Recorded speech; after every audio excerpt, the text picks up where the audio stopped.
Hey everybody, it's your boy Snyder1 with Snyder Elite Gaming, bringing another fantastic video to help bring your gaming to the next level.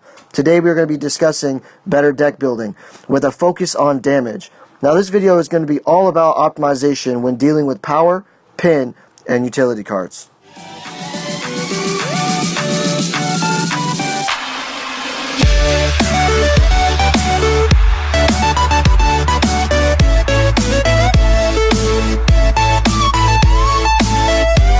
Now, I'm going to be focusing on casters today with my Countess, but all these things I'm about to talk about are directly related to every champion, every build you're ever going to do.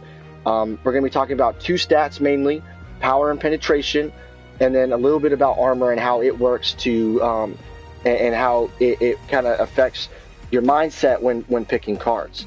Now, power and penetration. For the sake of the video, you got to think about them as the same. They're both stats that directly affect the damage you do to an enemy champion. That's important. First thing, power directly scales early game. You know, the first 15 points in power is what you need in order for, you know, penetration to be effective. But with those things aside, let's go ahead and get into the freaking video, and let's make y'all a bunch of body stacking warriors. Alright, so first key point, Adamant Edge, Windcarver Blade, Burst Engine, Rift Mage's Scepter, Staff of the Adamant, Meltdown, Micro Nuke, and Rustbreaker. These are all aggressive power cards that build 18, whether it be up front or on the back end after you've gotten your fully upgraded bonus. There are more cards out there, like there's some armor cards, but I'm not gonna list all of them, but you guys get the idea. 18 power for a stock card. Now, there's two cards that I want to mention. Well, one card I want to mention, and that is Shadow Scroll. As you can see, it's my meat and potatoes. Why is it my meat and potatoes?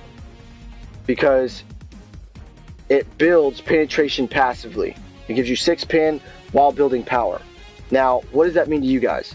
That means for all those guys out there, they're like, I'd be stacking 5 Windcarver Blades, or I'll be stacking all power. I don't build penetration. Well, I'm sorry to say it, you're wrong. The reason why you're wrong is because the math doesn't lie. So let me try to explain the math as simple and easy to the point as I can. Penetration is a 1-to-1 swap, meaning for every armor that your enemy champion has, it takes away 1. Okay? So every champion has a base armor, ability armor of 30. It's a little bit more for, basic, but for what we're talking about casters right now is 30. So you need 30 pin to negate all that armor. How does armor work? Well, armor is a reduction agent, meaning it reduces how much incoming damage that you're doing. A stock champion reduces roughly 24% of the damage coming in. Where did I get the math? It's the actual equation is 100 divided by whatever the armor is plus 100. So 130. So that's 100 divided by 130 is 0.7692. That's your reduction. So it's roughly like 20. I think it's like 13 to 20%. But what does that mean in numbers for you? For all those guys that are rocking just straight power. If you're going straight powered, no utility cards, you can't build more than 360 power. Fact. Well, with that being said, that's 6 cards, 10 points in each card.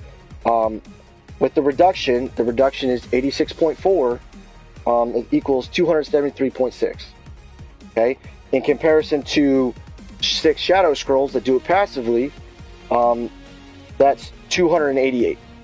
288 versus 273. Penetration wins. If you do 5 cards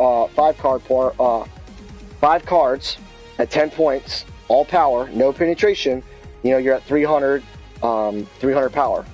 With the reduction, that's minus 72, that gives you 228.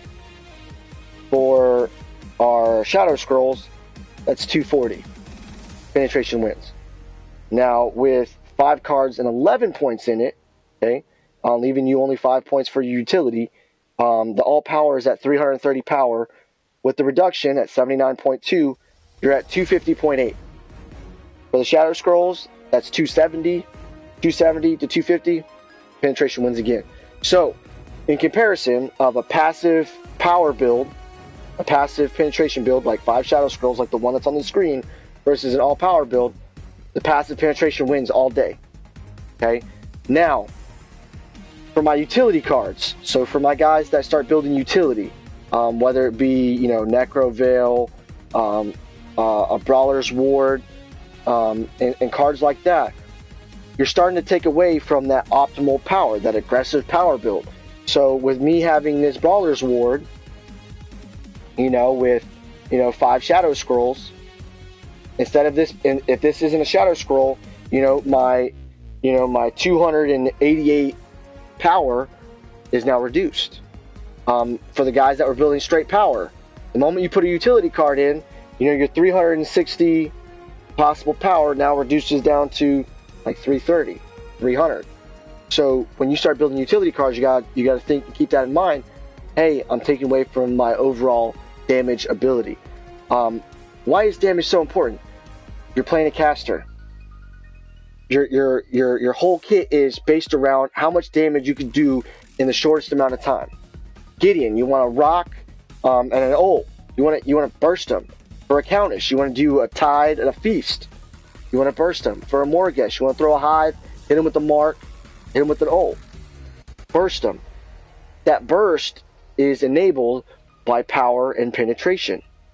So now your next question. Hey, I'm using a champion that doesn't have corruption. I can't build, Shadow Scrolls. I can't build penetration passively. All I can build is straight power. Okay, then build an item that has penetration in it. You're going to take your power is going to drop a little bit, but the penetration is going to make up for it. It's going to make it worth it. 30 penetration. If you are one of those guys that have Fury and you're going to run, a freaking Rust Breaker or a Meltdown or Micro Nuke, which one has the ability pin, it doesn't have as much ability pin as the Shadow Scroll, but it has more damage. Build straight damage, or build a little bit of penetration in it, and you're going to be styling. You're going to be doing what you need to do. Now, that's not to put into consideration your guys' playing style. My playing style is I want to kill people. I want to stack bodies. I want people to remember who I am after I have 21 kills. And, I like seeing 5 friend requests pop up because I know, I terrorized them. I made my voice known. For those guys out there that, they're not there yet, who, they haven't perfected that kind of strategy, they want to survive in lane. So, they want to build items that are utility, like wards. I highly recommend wards early game. And then, when you late game, you need that push and you need that extra damage, sell it for the Necro Veil or sell it for another Shadow Scroll. Get creative. But for those utility cards, Gift of the Rains. It's not a bad card. For the guys that are rocking Healer Token early, get rid of the Gift of the Rains, upgrade the, get rid of the Healer Token, get Gift of the Rains. Now, you're a regenning beast. Now you don't got to worry about your health. You don't got to worry about mana. You're good. For those guys that are like, hey, I'm, I don't got an escape. I'm having a hard time out here. People are just, we're CC heavy. I'm always getting caught out. The Chimera is always on me. Grab yourself a freaking, a Blink Charm. Grab a Stab Link. Stab Link if you're aggressive. Blink Charm if you're, you're passive. Pick cards that are gonna elevate your game and synergize with your champion. Countess. Necro Veil. It's 100% the way to go, because a lot of times when I didn't have Necro Veil, I'd kill somebody, but my health regen wasn't regenning back fast enough because people could target me. Because you're jumping into 4-man, 5-man, trying to kill somebody right off the bat. They just focus you right there. But the moment I killed somebody, I went invisible. I healed all my health back. I'm still in the fight. I'm ready. I'm good. But for other champions, it's not like that. For a Gideon, you probably want more mobility. So Blink Charm. You Blink Charm in, you ult, you get knocked out of your ult, right? Now you're CC'd to death. Circle, get your other teleport to get out of the situation. You know, that's awesome. If you're a Morigesh, you know, and you have that tick damage off that hive, tick blood is awesome. You know, with ability hits, you know, you're reducing the enemy's freaking health regen. So that means for those guys that have the healer tokens, worthless. For the guys who are pulling lifesteal, worthless. It's an awesome card. Throw it on a Fae and just see what happens. Just to be able to affect other people's stats. You know, it's good to have utility cards. But you need to understand, like, when you start building thick blood and a ward, you know, are you really going to be able to, or how many people are you going to let go because you're not doing enough damage? That's what I wanted to bring. That's what this whole video is about. People are building a lot of utility cards. They're not building enough penetration. They're being crazy with their builds. It's easy. It's simple. Build penetration to 30. Build all power. 1 utility card. If you know, wards, probably the most, you know, you're going to get the most value early game. Necroveil, mid game to late game. Thick blood, mid game to late game. So don't be afraid to get rid of your ward and grab another utility card. Hunter's Guile, Aurora, put that on her. Remove the debuff. Now her ult does nothing. Sorry, Aurora, almost got me. So those are the things that I wanted to bring up in today's video, to reiterate power versus penetration and armor, the differences between all power and penetration, building penetration passively. I hope this helped you guys out. I hope that you guys got something out of this video and that it was something that you could directly apply to your decks.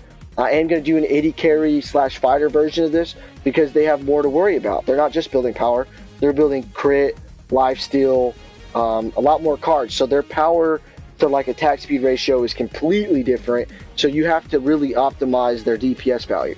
So, but that's all I got for you guys today.